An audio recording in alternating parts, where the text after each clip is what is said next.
akan berbincang tentang satu nama daripada nama-nama Allah Subhanahu wa taala, yaitu Al-Aziz. Al-Aziz, nama ini disebutkan di dalam Al-Quran berkali-kali. Bahkan banyak sekali Allah Subhanahu wa taala menyebut dirinya sebagai Aziz, sama ada dikaitkan dengan sifat yang lain, Azizan Hakimah, atau sifat-sifat yang nama-nama Allah yang lainnya. Justru karena sering dan sangat banyak disebutkan di dalam Al-Quran, sepatutnya bagi kita untuk mencoba memahami nama ini, kemudian merenungi maknanya, lalu kemudian sedapat mungkin merefleksikan nama tersebut di dalam diri kita dalam bentuk amalan dan perilaku, juga sikap seharian kita. Apa yang dimaksud dengan Al-Aziz? Al-Aziz berasal daripada akar kalimat Al-Izz atau Al-Izzah. Cantik kalau punya anak perempuan gunakan kalimat Al-Izzah. Dari sini juga lahir Aziz. Kalau perempuan Azizah, nama Melayu kita gunakan kalimat tersebut. Apa yang dimaksud dengan Al-Izz atau Al-Izzah? Izz atau Al-Izzah mengandungi banyak makna. Salah satunya adalah Izz bermakna kemuliaan. Izzah, kemuliaan, kebesaran, itu namanya Izzah. Lalu kemudian Al-Izz atau Al-Izzah juga boleh bermakna yang jarang dijumpai, yang sukar untuk dijumpai. Apa kaitan antara kalimat pertama, makna yang pertama, dengan makna yang kedua, mulia, terhormat, dengan jarang dijumpai? Ini dua makna yang saling terikat dan dekat satu sama lain. Semakin satu barang sukar dijumpai, semakin tinggi nilainya. Kenapa diamond lebih mahal daripada batu biasa, tuan? Sebab batu biasa mudah kita jumpai di mana-mana. Kita keluar dia dapat batu. Tapi diamond mahal karena tak senang nak jumpa. Karena sukar nak jumpa, karena sukar mencarinya, justru nilainya semakin tinggi, berbeza daripada benda-benda yang lain. Kenapa besi lebih murah berbanding dengan emas? Sebab besi, walaupun sukar kita nak cari, akan tetapi lebih senang didapatkan berbanding emas. Justru semakin sukar didapati satu benda, semakin tinggi nilainya dan semakin mulia kedudukannya. Begitu juga makna kalimat Al-Aziz, boleh kita katakan dia adalah sesuatu yang sangat mulia karena sukar nak dapatkan.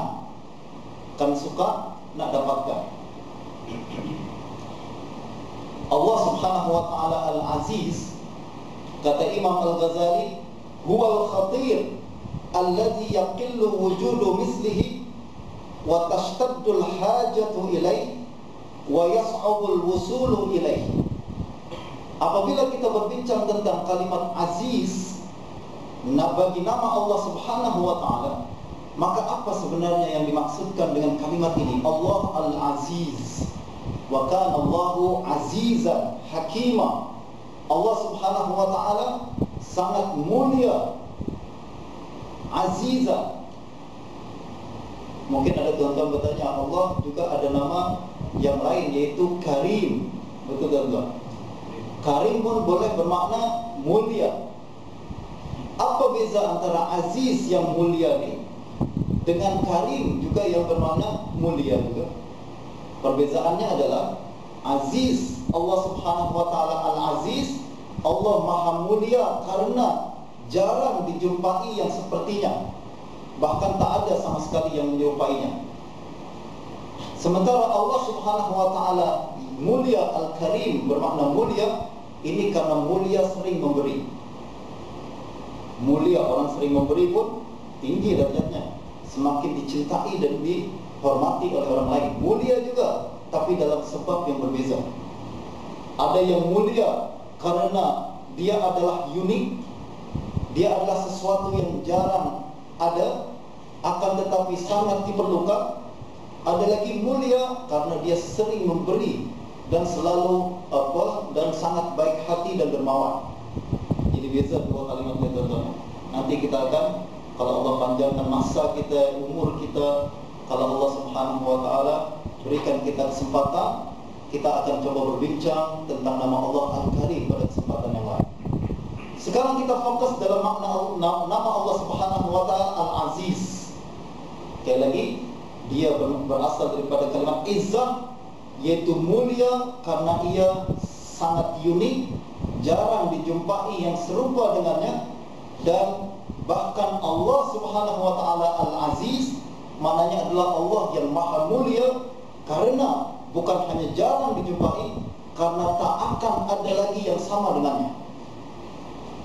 Tadi kita sudah tengok ada satu formula, semakin jarang dijumpai yang seperti benda tersebut, benda kalau jarang dijumpai dan unik, maka semakin tinggi nilainya. Apatah lagi kalau cuma ada satu-satunya, bukan hanya di dunia ini.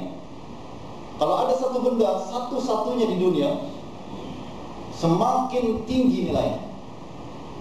That's why kalau kita ada satu pengeluar produk macam telepon pintar misalkan, dia katakan produk ini limited edition, harga mungkin mahal.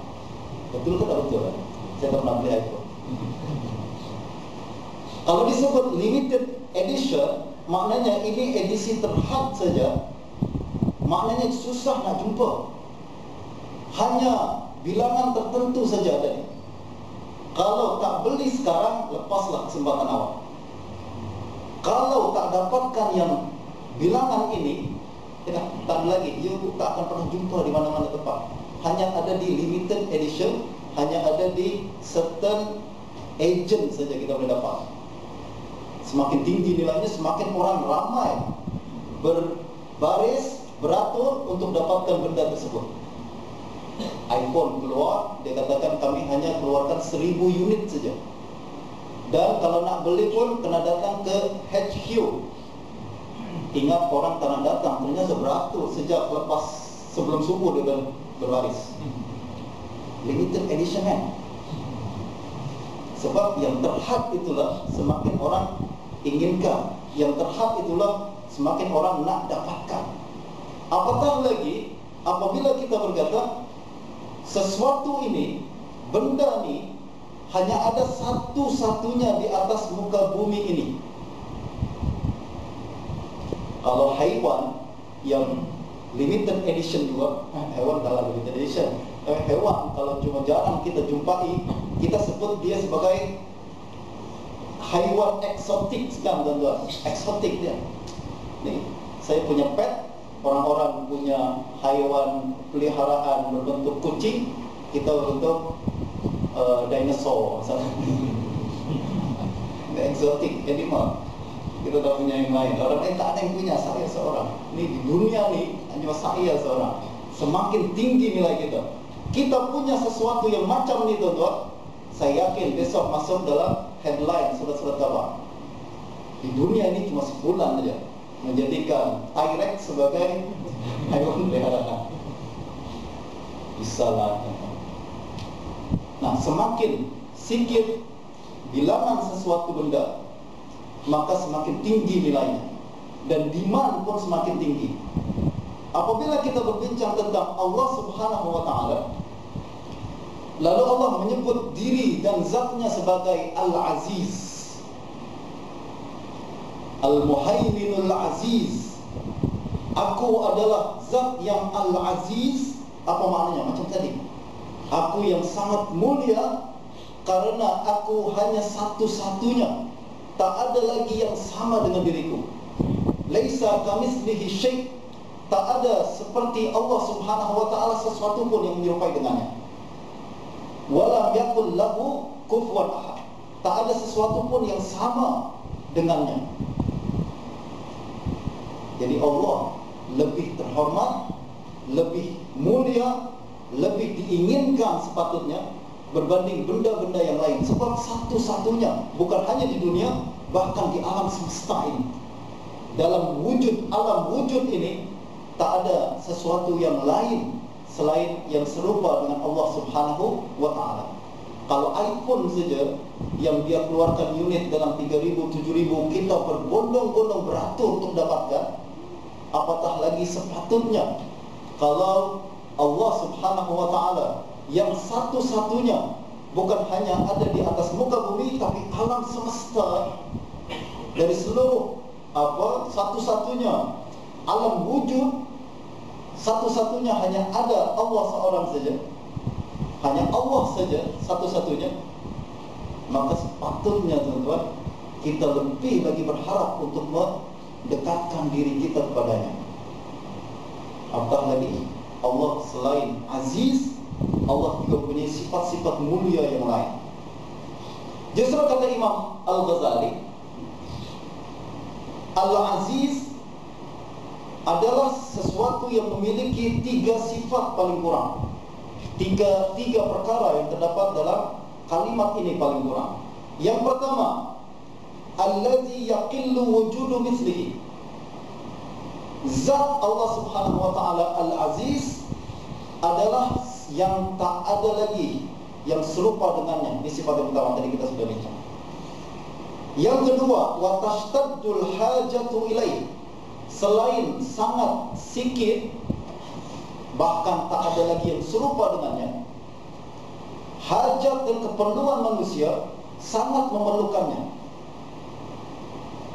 Kalau bayangkan tuan-tuan, kalau Allah Subhanahu wa ta'ala menggantungkan hidup kita dengan sesuatu benda, tanpa benda tersebut kita akan mati. Misalkanlah udara, oksigen. Kalau tak ada oksigen, kita akan mati. Alhamdulillah, oksigen itu murah sekali Allah buat. Kita boleh dapatkan free tanpa membayar apa-apa. Kita bayangkan sekarang, andaikan oksigen tersebut makin lama makin berkurang, makin lama makin berkurang, di dunia ini hanya ada beberapa, hanya ada 1 oksigen saja. 1 saja, cukup untuk 1 orang saja. Maksudnya pada saat itu kita akan sangat memerlukan benda ini, tapi cuma ada 1 saja. Apa yang akan kita lakukan? Kita akan berbunuh-bunuhan nak dapatkan benda itu. Kenapa? Mati saya kalau tak ada. Ini namanya tashtaddul hajatu ilaih. Hajat kita sangat bergantung kepadanya. Kalau oksigen sekarang tak disebut sebagai aziz karena mudah nak dapatkan. Akan tapi kalau sudah sampai kepada darjah tersebut, maka kita akan katakan oksigen al-aziz. Dia sangat aziz, sangat diharapkan, dikehendaki, tapi sangat sedikit kuantitinya. Yang ketiga, wa yas'ubul wusulu ilaih. Selain sikit, kedua sangat dikehendaki, yang ketiga juga aziz adalah sesuatu yang sukar nak dapat. Macam tadi, diamond. Kalau semakin sukar nak dapatkan, semakin tinggi nilainya. Semakin senang nak dapatkan, semakin murah kedudukannya. Nah, 3 perkara ini mesti terdapat dalam satu benda kalau nak dinamakan sebagai aziz. Dan 3 perkara ini yang paling besar dan paling utama hanya terdapat di dalam zat Allah Subhanahu wa ta'ala saja. Justru Allah saja yang paling berhak untuk mendapatkan kalimat, untuk mendapatkan nama Al-Aziz dengan sebenar-benarnya. Yang lain mungkin kita boleh sebut sebagai aziz. Kita mungkin boleh sebut benda yang lain sebut sebagai aziz, tapi aziz secara mutlak hanya Allah Subhanahu wa ta'ala. Sekali lagi, mungkin diamond kita katakan aziz, ya. Tapi semakin langka, sebesar langka apapun, sesukar apapun nak dapatkan diamond, tetap bilangannya banyak. Di dunia ini kita masih boleh cari, banyak kita boleh cari, dan kita boleh senang juga dapat, walaupun sukar juga, tapi tetap kita boleh dapatkan. Tapi yang betul-betul aziz secara mutlak, yaitu Allah subhanahu wa ta'ala. Allah hanya satu-satunya, Allah yang sangat diperlukan oleh manusia. Dan yang ketiga, Allah pun suka nak dapatkan. Untuk sampai kepada Allah subhanahu wa ta'ala tak senang. Sekarang pun kita berpuasa, tujuan kita adalah ingin menghampirkan diri kita kepada Allah subhanahu wa ta'ala. Ya, puasa mengajarkan kita kalau nak sampai kepada Allah, bersedialah untuk melakukan pengorbanan. Paling kurang pun korbankan makan siang kita, korbankan juga sarapan pagi kita, dan juga perkara-perkara lain yang dilarang dalam ibadah puasa. Kalau nak lebih dekat lagi, korbankan tidur kita.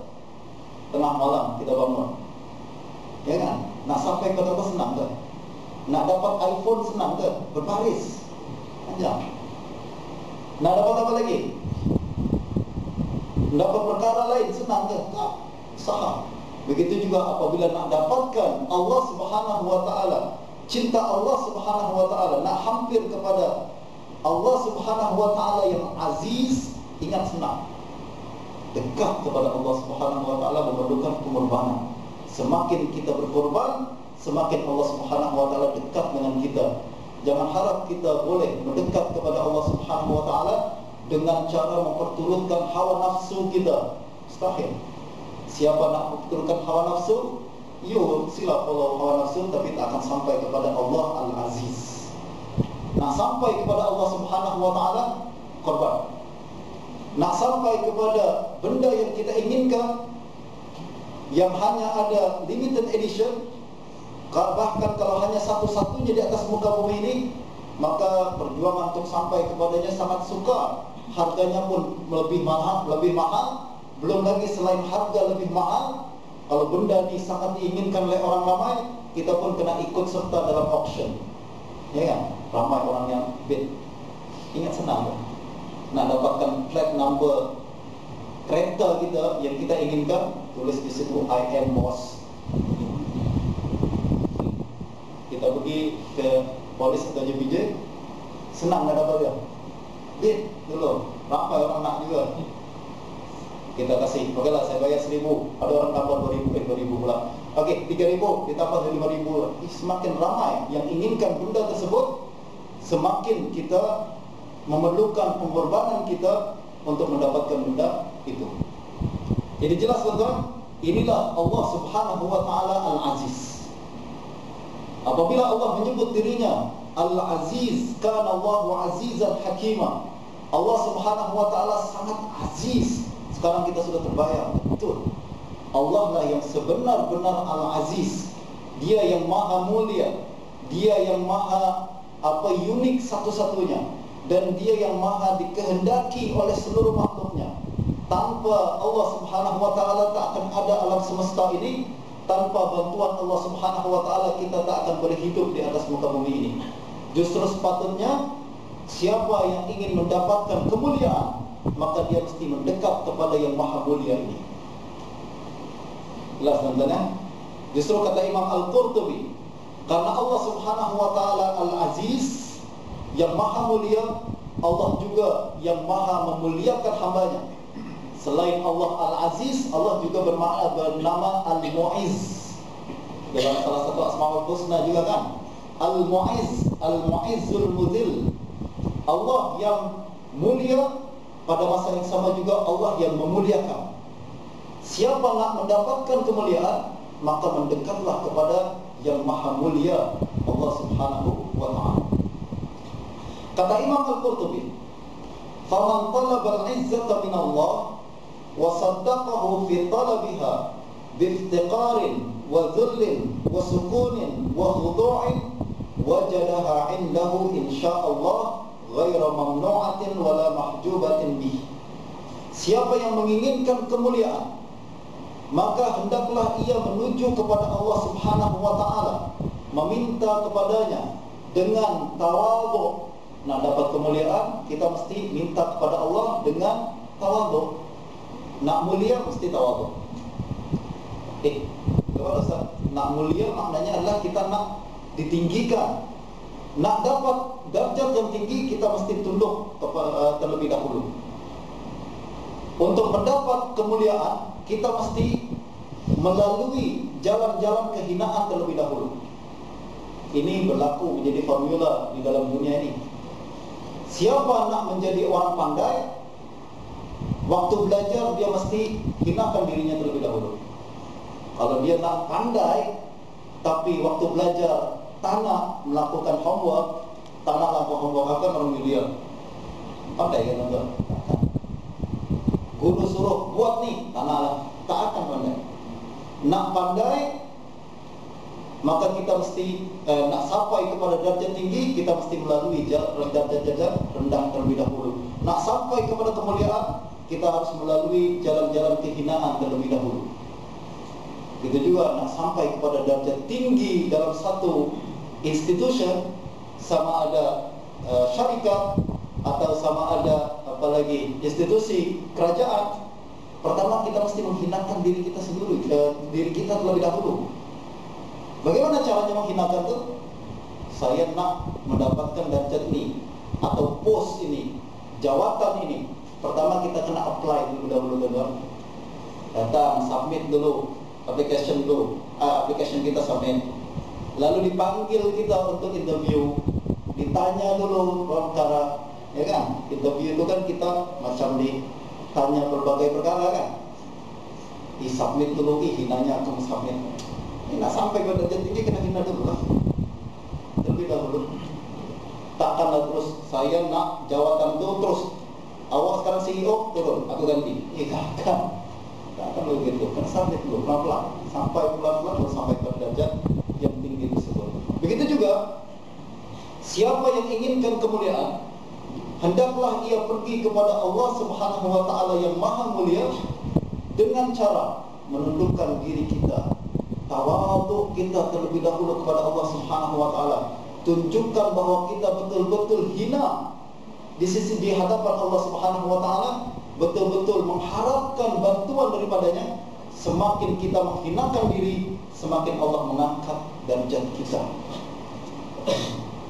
Allah Subhanahu wa taala berfirman, "Man kana yuridul 'izzata falillahil 'izzatu jami'a." Siapa yang inginkan kemuliaan, sesungguhnya kemuliaan ini semuanya milik Allah saja semata. Nak mulia, datang kepada saya, kepada nak mulia, datang kepadaku, minta kepadaku, tunduk kepadaku. Semua kemuliaan ini milik aku sahaja. Justru siapa yang nak mulia mengambil jalan yang lain, you tersalah jalan. You tersalah jalan. Ini seorang mukmin tuan-tuan, semakin dia mengamalkan ini semakin tinggi derajatnya. Contoh dalam sejarah Islam, Sayyidina Umar bin Khattab radhiyallahu anhu, beliau adalah seorang raja atau disebut sebagai khalifah. Raja atau khalifah ini tuan-tuan, yang dimiliki kekuasaan yang dimiliki oleh Sayyidina Umar bin Khattab yang Allah berikan kepada dirinya. Bukan hanya beliau menguasai tanah Hijaz, semenanjung Arabia saja, tapi masuk juga ke daerah Syam, Iraq, Mesir, semua tunduk kepada Sayyidina Umar bin Khattab. Bahkan beliau juga yang mampu mengalahkan kerajaan yang paling besar di dunia pada saat itu, yaitu Parsi di timur dan Rom di barat. Dua-dua kerajaan ini super power pada masa itu. Dia Parsi terkadang boleh mengalahkan Rom, pada masa yang sama nanti juga Rom boleh kalahkan Parsi. Dua-dua super power inilah saja yang boleh bersaing satu sama lain pada masa itu. Al-Quran pun sebut dalam Al-Quran, "Ghulibatir Rum wa hum min ba'di ghalabihim sayaghlibun." Siapa yang boleh kalahkan Rom? Hanya Parsi saja. Siapa yang boleh kalahkan Parsi? Hanya Rom saja. Tapi pada masa Sayyidina Umar bin Khattab, dua-dua kalah di tangan dia. Hebat betul. Besar Sayyidina Umar. Tapi beliau adalah orang yang sangat tawadhu. Beliau memakai pakaian yang sederhana saja. Dan beliau pun tak punya istana besar. Bukan tak mampu buat istana. Dia katakan tak perlu. Bukan tak mampu, tak perlu. Saya tidak ingin dihormati oleh orang lain karena istana saya. Saya tidak ingin dihargai oleh orang lain karena pakaian saya. Saya nak orang lain hargai saya karena saya tunduk kepada Allah Subhanahu wa taala. Coba. Justru apabila kaum muslimin berjaya menundukkan daerah Syam yang kita sebut sekarang ini Baitul Maqdis, yang sejak ratusan tahun dipegang oleh Kristian. Sebelumnya dipegang oleh Yahudi, lalu dipegang oleh Kristian selama berapa ratus tahun. Apa yang berlaku? Kaum Kristian ini apabila dikepung oleh pasukan Islam, mereka mengatakan kami tidak akan tunduk dan menyerahkan kunci Baitul Maqdis melainkan kalau Umar bin Khattab sendiri datang kemari. Mereka nak tunjukkan dia aziz. Kita orang mulia, tak naklah kita tunduk dengan paksa walaupun mereka sudah sangat terdesak. Kalau dilanjutkan lagi pengepungan tersebut, mereka confirm kalah. Tapi nak tunjukkan kita ni orang hebat lah, kita ni tanah suci. Takkanlah nak tundukkan tanah suci macam tundukkan tanah-tanah yang lain. Justru dia berkata, kalau nak terima juga penundukan daripada kami, boleh. Tapi kami nak yang terima kunci gerbang Baitul Maqdis adalah kalau Umar bin Khattab sendiri datang kemari. Jenderal Sayyidina Umar, Abu Ubaidah bin Jarrah, kirimkan surat kepada Sayyidina Umar ke Madinah, memberitakan apa yang berlaku di Baitul Maqdis. Kata Sayyidina Umar, kalau Umar nak, dia boleh katakan apalah dengar, hancurkan dia, tundukkan mereka, apa susahnya. Tapi Umar dengan tawadhu dia katakan, okey, saya sendiri datang sana. Datang tuan-tuan dari Madinah ke Baitul Maqdis. Saya pernah jalan dari Syria sampai ke Madinah, perlu perjalanan dalam 10 jam naik bas. Kalau naik bas. Kalau naik unta kira-kira berapa? Dan Sayyidina Umar pergi dengan unta, taklah dengan escort polis, escort special force untuk jaga beliau, taklah naik the beast macam Obama. Pergi itu unta saja dengan pakaian yang biasa-biasa. Dan pakaian Sayyidina Umar adalah pakaian, dia punya 2 pakaian saja. Kalau satu dibasuh, satu dipakai. Dan itu pun kalau koyak dia jahit sendiri. Dan itu pakaian yang dia pakai, beliau pakai daripada Madinah untuk datang menerima penundukan Baitul Maqdis di Syam. Dalam berhari-hari beliau berjalan, apabila sampai di daerah Syam Baitul Maqdis, kaum muslimin sudah dengar Sayyidina Umar sudah sampai ke kawasan ni. Berapa jam lagi beliau akan tiba? Jom kita terima dan sambut beliau. Abu Ubaidah dan pasukan semua sudah berdiri dengan sangat kokoh, sangat rapi di tempat tersebut untuk menyambut Sayyidina Umar. Tunggu dari pagi sampai ke petang. Ternyata akhirnya Umar datang. Dengan apa dia naik? Dengan unta. Dan beliau tak terus jumpa dengan pasukannya. Dan yang menyambut Sayyidina Umar bukan hanya pasukan Islam saja, tapi pun juga pembesar-pembesar Baitul Maqdis. Mereka pun nak jumpa juga kan, nak ambil muka, cari nak setor muka lah kalau orang Indonesia sebut, nak tunjukkan diri kepada Sayyidina Umar bahwa kami menyambut. Bayangkan tuan-tuan, kalau seorang pembesar negara kita datang ke denai alam, tak nak jumpa kan? Nak tunjukkan diri, saya ini ketua ikatan orang-orang muda miskin di denai alam, saya nak hadir. Nak tunjukkan diri. Apa yang kita buat ikatan-ikatan sendiri lah.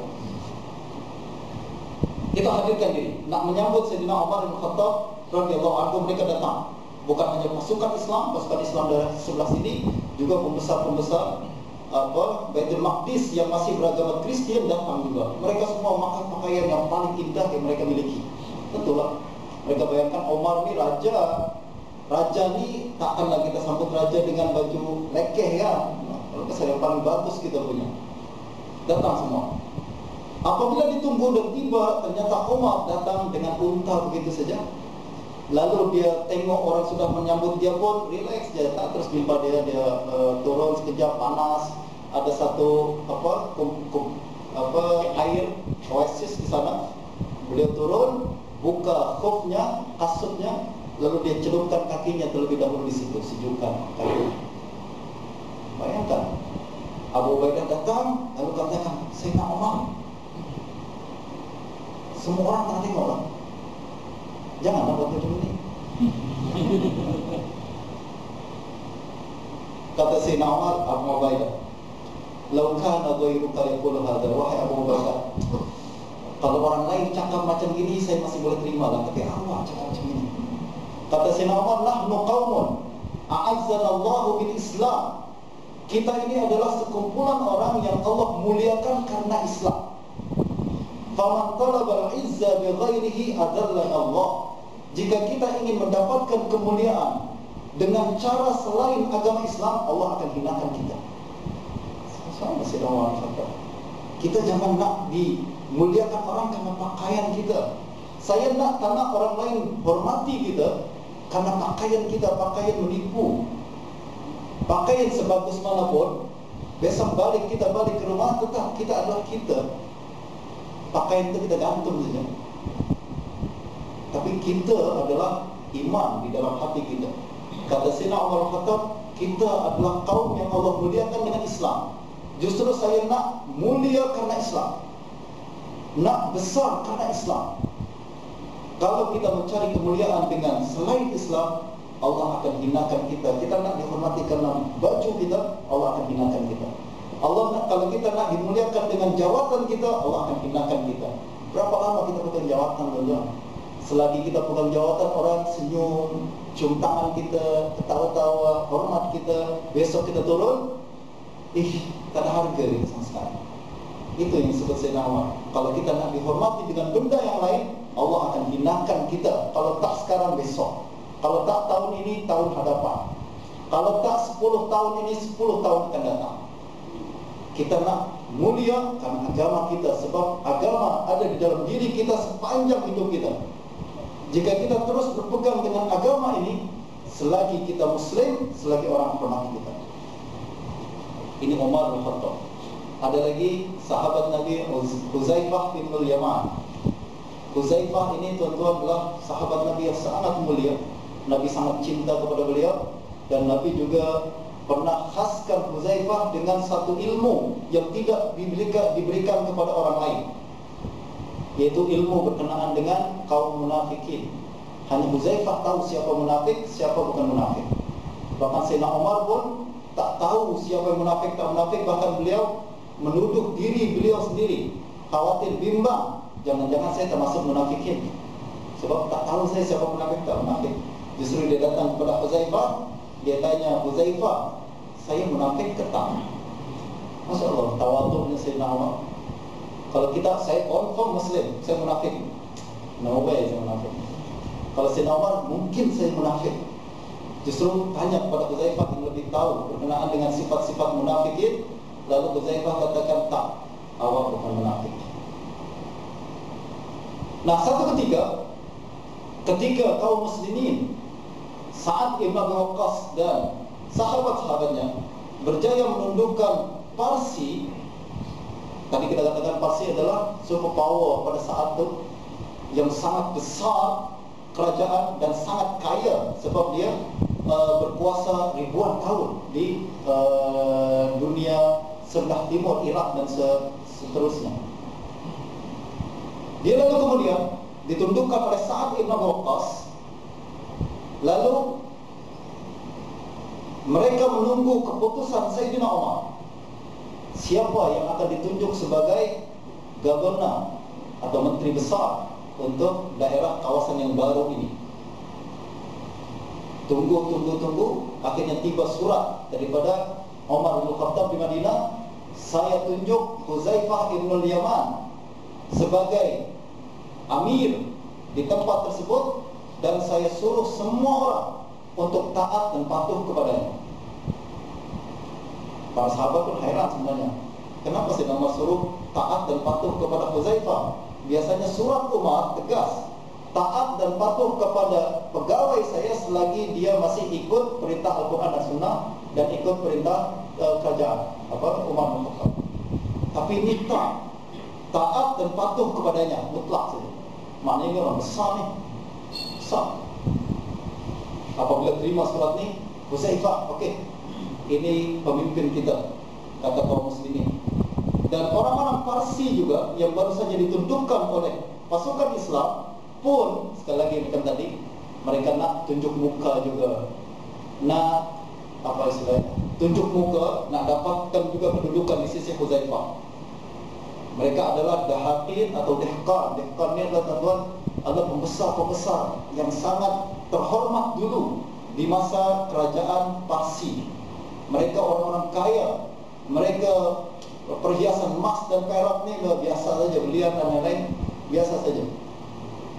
Justru pada hari kedatangan Huzaifah, sekali lagi macam Sayyidina Umar juga, mereka keluar di hadapan kota di negara kawasan Iraq ni, dan mereka semua hadir dengan pasukan dan perhiasan dan penampilan mereka yang sebesar-besar, yang sebagus-bagusnya untuk menyambut Huzaifah, pemimpin baru di kawasan itu. Tunggu dari pagi, petang. Yang tunggu paling hadapan yang champion, tuan-tuan, bukan kaum muslimin. Yang champion itu orang Parsi itu. Sebab dia nak dapat kedudukan di sisi Huzaifah, dia nak dapat seolah nanti lepas ni penguasa baru kita ni sayang kepada kita tak diganggu, dan dia bayangkan umat Islam penguasa zalim atau apa kan. Jadi kita boleh istilahnya apalah istilah susah. Nah, yang paling hadapan, mereka sudah keluar ke luar negara, luar kawasan ini, luar bandar ini adalah orang-orang Parsi dengan pakaian yang sangat besar, dengan persediaan yang sambutan arak-arakan yang sangat indah dan megah. Mereka tunggu, kaum muslimin di belakang relax je. Saat Muwaqqas dan lain-lain semua biasa saja. Dia tahu bahawa Huzaifah tak suka disambut macam ni. Sahabat Nabi tak ada yang suka disambut macam tu. Justru mereka tunggu dari pagi sampai petang, tak ada pun yang datang kemari. Yang ada hanya seorang laki-laki. Dia tengok, siapa ni datang? Orang biasa saja. Naik bukan unta, tapi keldai. Saya dulu sering katakan kan, kendaraan paling tinggi unta itu berperang, paling rendah adalah keldai. Kereta Ferrari, Mercedes, Myvi. Kita bayangkan Huzaifah naik Myvi lagi. Dia lain datang dengan naik keldai. Seorang laki-laki ni yang mereka tengok, siapa ni? Laki-laki biasa saja, macam pakcik tua saja, dengan pakaian yang biasa, naik keldai, dan kaki dia pun disempangkan ke depan macam relax saja jalan. Kemudian jumpa dengan orang-orang Parsi ni yang dengan pakaian yang tengah arak-arakan yang besar nak menyambut Huzaifah. Laki-laki ini datang lalu berkata, minta maaf, izinkan saya nak masuk ke bandar. Orang ini pun tak kisah saja, nak masuk ya, cepat masuk, kita tunggu orang ni. Masuk. Jangan kamu depan ya, nanti jangan pegang itu emas tu, jangan pegang itu. Cepat masuk. Dia tunggu lagi sampai ke petang, tunggu lagi sampai hampir maghrib. Kata Huzaifah datang hari ini, tak datang pun. Akhirnya suatu ketika ada seorang laki-laki kaum muslimin kebetulan berlalu di tempat tersebut, tempat arak-arakan mereka. Ditanya, awak orang Islam kan? Ya. Kata Huzaifah nak datang hari ini.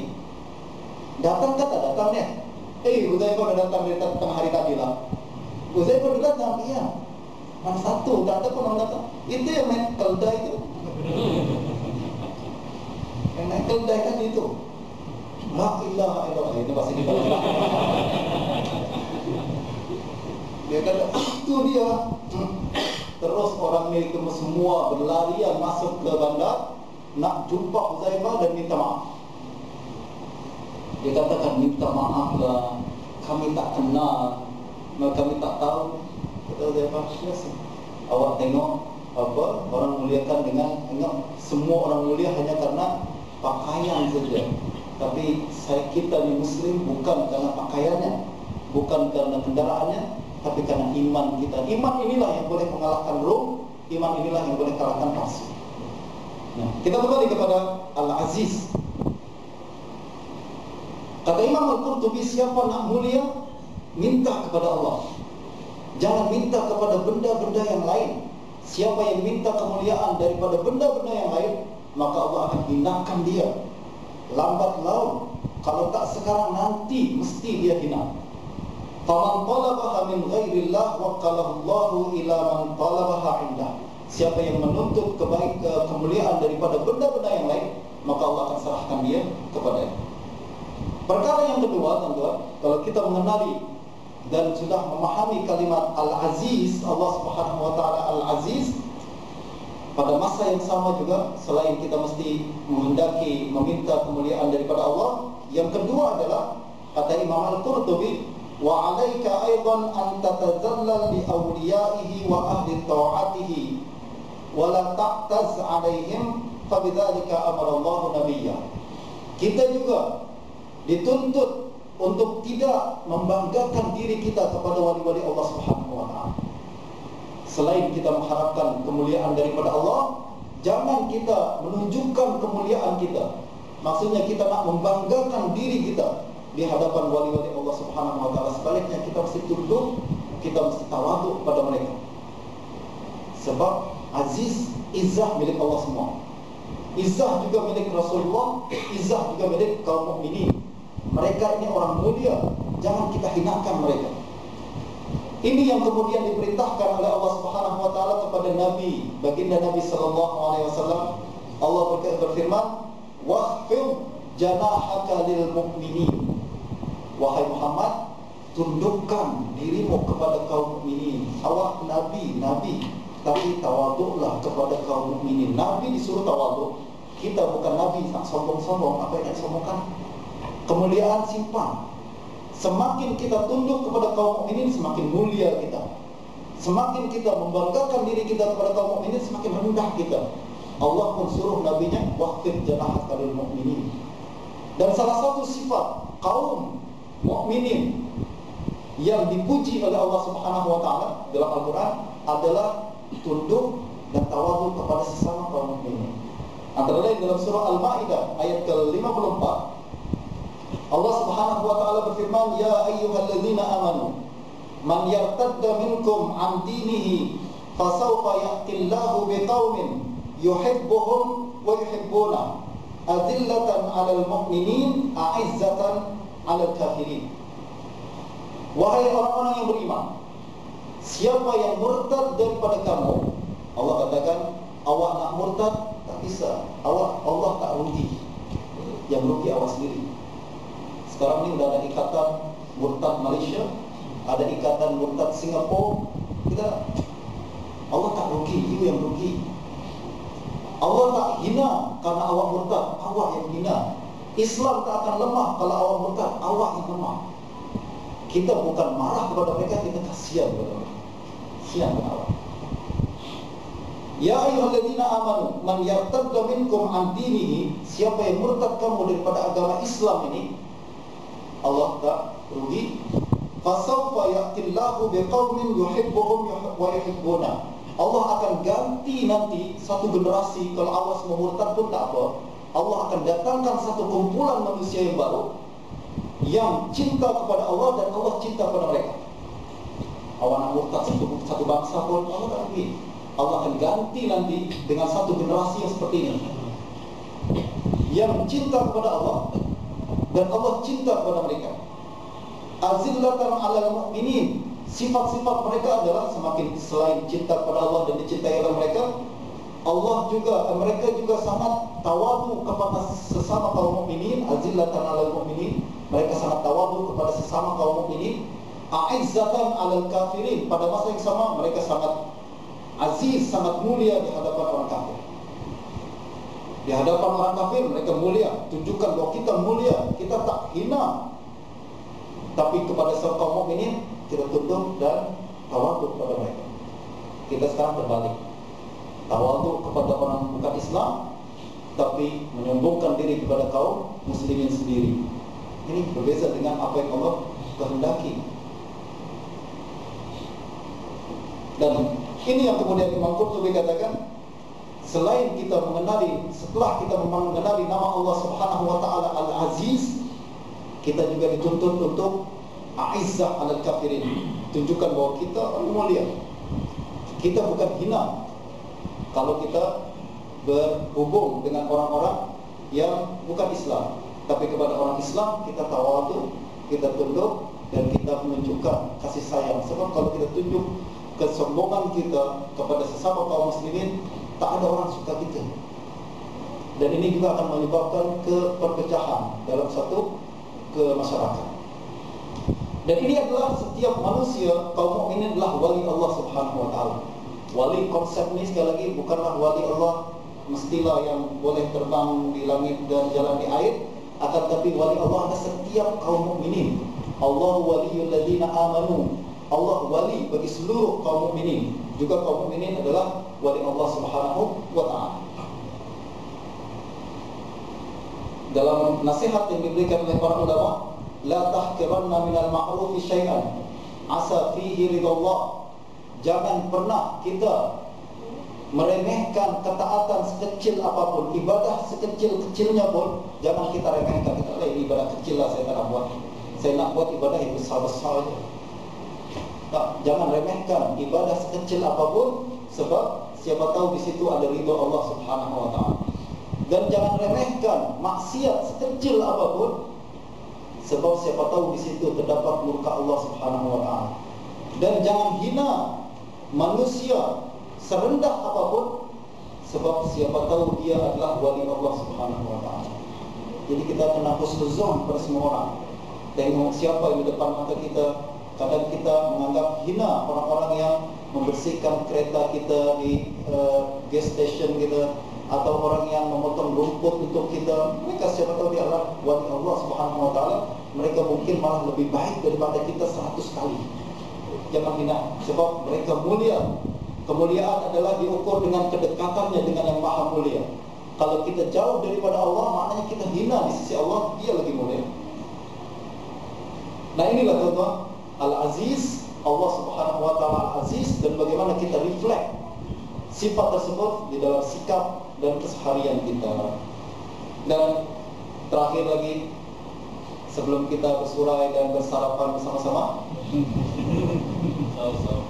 sahur dah lepas ya. Apa amalan yang kita boleh buat berkenaan dengan sifat ini? Salah satu amalannya adalah teman-teman yang diajarkan oleh Imam Al-Qurtubi, wa'lam anna ala qadri ruku'ika khadi'an wa sujudika khashi'an yakuna izzuka fid dunya wal akhirah. Ini kaidah kita teman-teman. Semakin kita rukuk dengan khusyuk, sujud dengan khusyuk kepada Allah Subhanahu wa taala, semakin kita mulia di dunia dan di akhirat. Ini amalan kita sekarang. Yaitu nak mulia di sisi Allah Subhanahu wa taala, nak mulia di sisi manusia, nak mulia di dunia dan di akhirat sekali, maka perbanyaklah rukuk dan sujud. Amalan kita sepanjang hari hingga dalam bulan Ramadan yang berbaki ini, coba kita perbanyak rukuk dan sujud.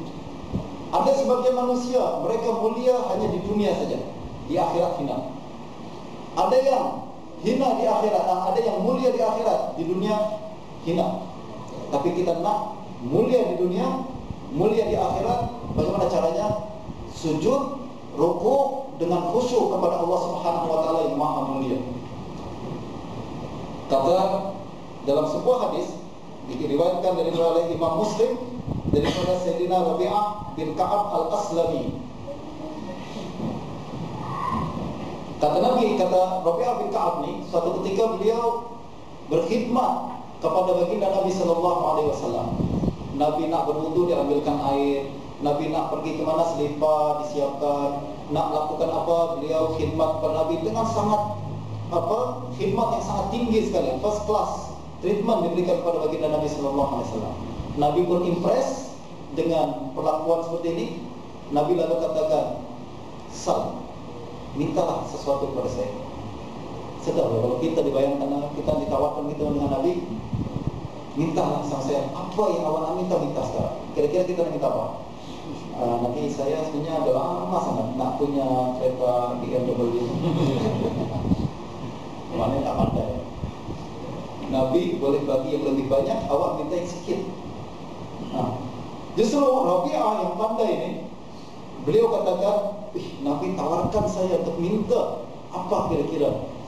Dia minta yang tertinggi yang dia boleh minta, pandai.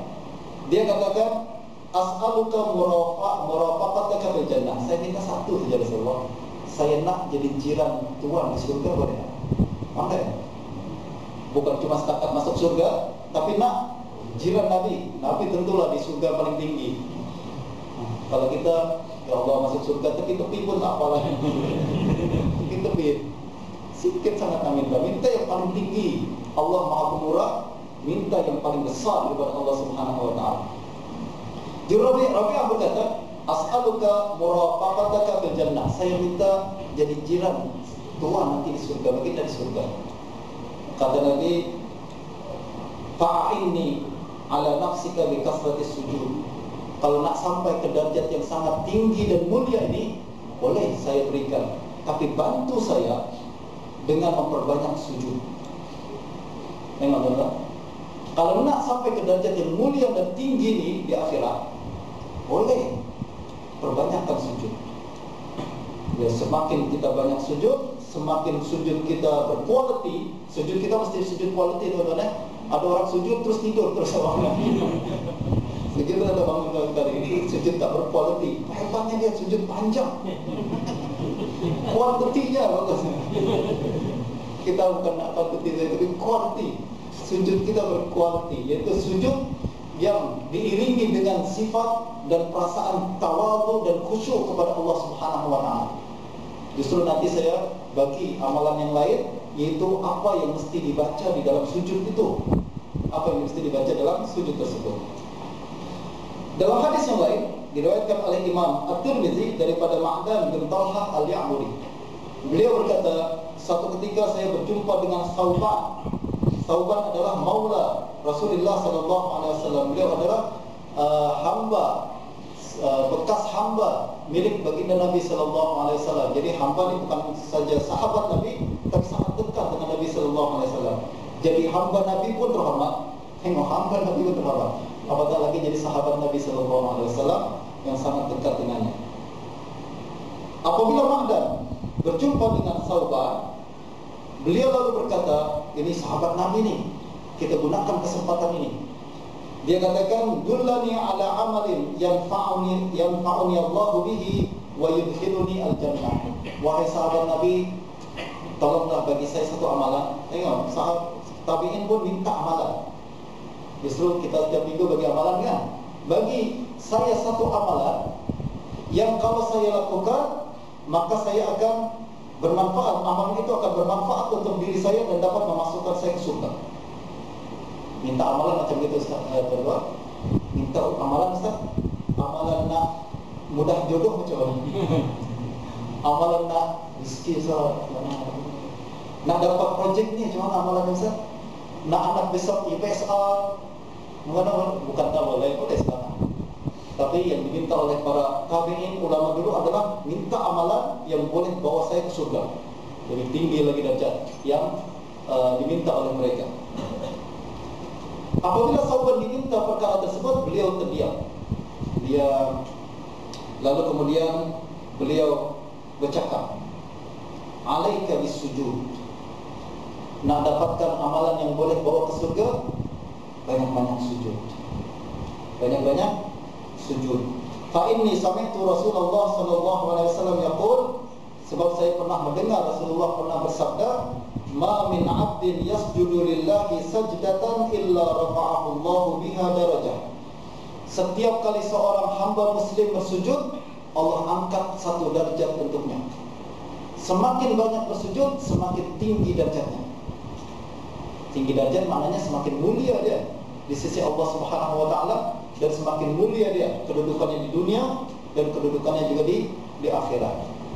Kata Nabi sallallahu alaihi wasallam, setiap kali seorang muslim, hamba yang muslim sujud, Allah angkat satu derajat untuknya, wa hatta anhu biha khati'ah, dan Allah hapuskan satu dosa untuknya.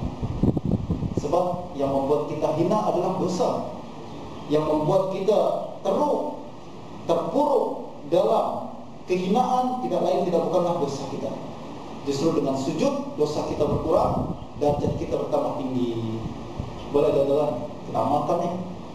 Jadi perbanyak sujud, maknanya apa? Perbanyak lakukan salat sunnah. Banyak salat sunnah. Perbanyak salat sunnah sedapat mungkin, sedaya mungkin yang boleh kita lakukan. Sekarang di bulan Ramadan, apalagi 10 bulan malam yang terakhir adalah tempat masa yang lebih kondusif lagi untuk kita melaksanakan amalan ini. Malam adalah masa yang panjang untuk kita lakukan sunat sebanyak-banyaknya, dan siang pun banyak perkara yang boleh kita buat untuk memperbanyak amalan sunnah kita. Dan terakhir, tadi kita sudah bincang berkenaan dengan sujud yang berkualiti. Maka bagaimana cara membuat sujud kita berkualiti? Pertama adalah kita mesti melaksanakan bentuk sujud yang diajarkan oleh baginda Nabi. Letak tangan kita di lantai, angkat siku kita. Ada sebagian orang sujud begini. Ini dimakruhkan juga. Jadi sujud siku dia menempel di tanah pun makruh, angkat ke atas dan renggangkan sikit daripada lambung kita. Jangan terlalu jauh sangat, nanti di sebelah kita terganggu. Jadi renggangkan sikit, tak rapat, tak terlalu renggang.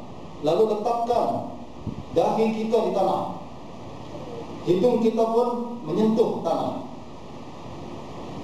Ini dan kaki, jari kaki kita macam ini.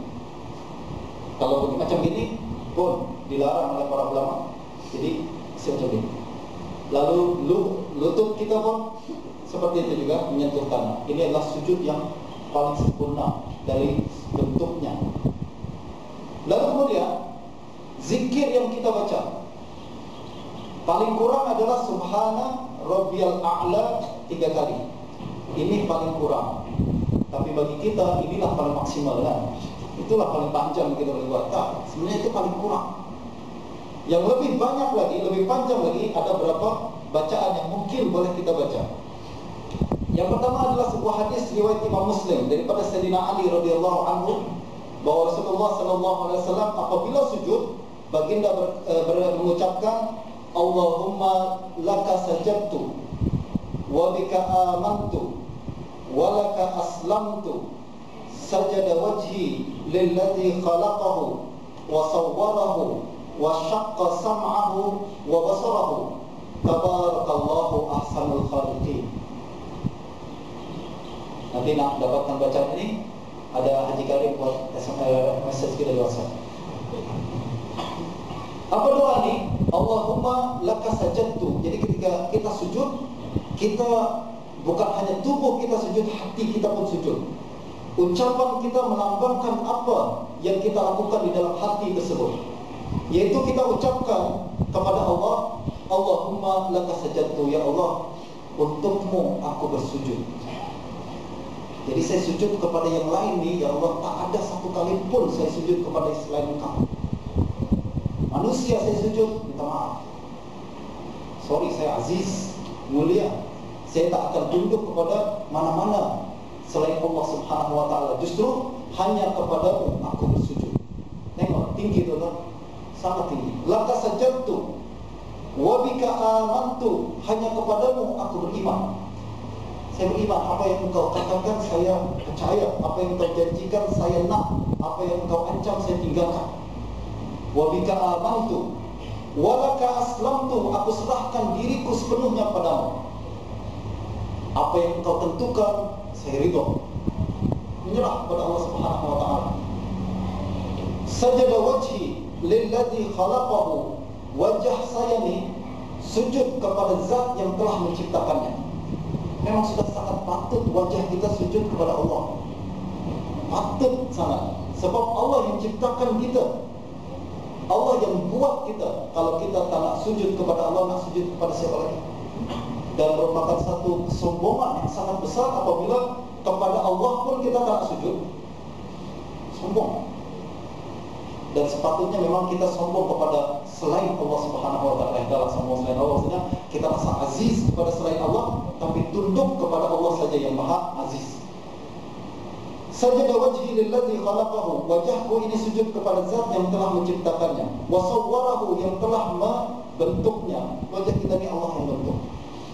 Wa syaqqa sam'ahu wa basarahu, dan telah membelah pandangan dan pendengarannya. Allah yang buat kita melihat dan Allah membuat kita mendengar. Justru saya bersyukur dengan cara sujud kepadanya. Ramai orang tuan-tuan tak boleh tengok, tak boleh melihat. Ramai orang tak boleh mendengar. Kita Allah bagi boleh melihat, boleh mendengar, boleh bercakap. Tak bersyukur ke? Nak syukur, sujud. Sajada wajhi lilladzi khalaqahu wa sawwarahu wa syaqqa sam'ahu. Apalagi wajah kita handsome. Semakin handsome, semakin dia mesti bersyukur. Sebab Allah yang telah ciptakan muka handsome tu, sujud. Tabarakallahu ahsanul khaliqin. Maha tinggi Allah, sebaik-baik pencipta. Maha tinggi Allah. Bacaan yang lain dalam sujud, riwayat Imam Muslim juga daripada Sayyidina Abu Hurairah radhiyallahu anhu, Rasulullah seringkali bersujud dengan membaca ini, Allahumma gfirli dzanbi. Jadi selain kita memuji Allah, dalam sujud kita juga berdoa kepada Allah. Sebab sujudlah saat kita paling dekat dengan Allah Subhanahu wa taala. Lalu kita berdoa, Allahumma gfirli dzanbi, ya Allah ampunkanlah dosaku, kullah, semuanya. Diqqahu wa jillah, yang kecil dan yang besar. Wa awwalahu wa akhirah, yang dulu dan yang sekarang. Wa alaniyatahu wa sirrah, yang terbuka maupun yang tertutup. Minta semua dosa kita Allah ampunkan. Kalau kita sujud macam ini tuan-tuan, sempurna bentuk sujud kita, sempurna bacaan kita, sempurna penghayatan kita. Sujud berkualiti. Semakin kita banyak sujud ini, semakin tinggi derajat kita di sisi Allah Subhanahu wa ta'ala. Tuan-tuan, masa sudah mencemburui kita. InsyaAllah kita akan berjumpa kembali nanti selepas 2 minggu. Mudah-mudahan bermanfaat apa yang saya sampaikan, dan lakukan, mari kita sama-sama amalkan apa yang kita telah dapatkan pada hari ini, bacaan-bacaan dan sunnah yang kita ajarkan, diajarkan oleh baginda Nabi SAW dengan sanad sahih daripada Imam Muslim radhiyallahu anhu. Kita tutup dengan bacaan surah Al-Fatihah. Kita minta Allah Subhanahu wa taala memanjangkan usia kita, mensihatkan tubuh kita, memperbanyakkan rizki kita, memuliakan kedudukan kita, memasukkan kita ke surga, menjadi jiran baginda Nabi sallallahu alaihi wasallam ala hadiniya wa ala kulli nabiy salihah.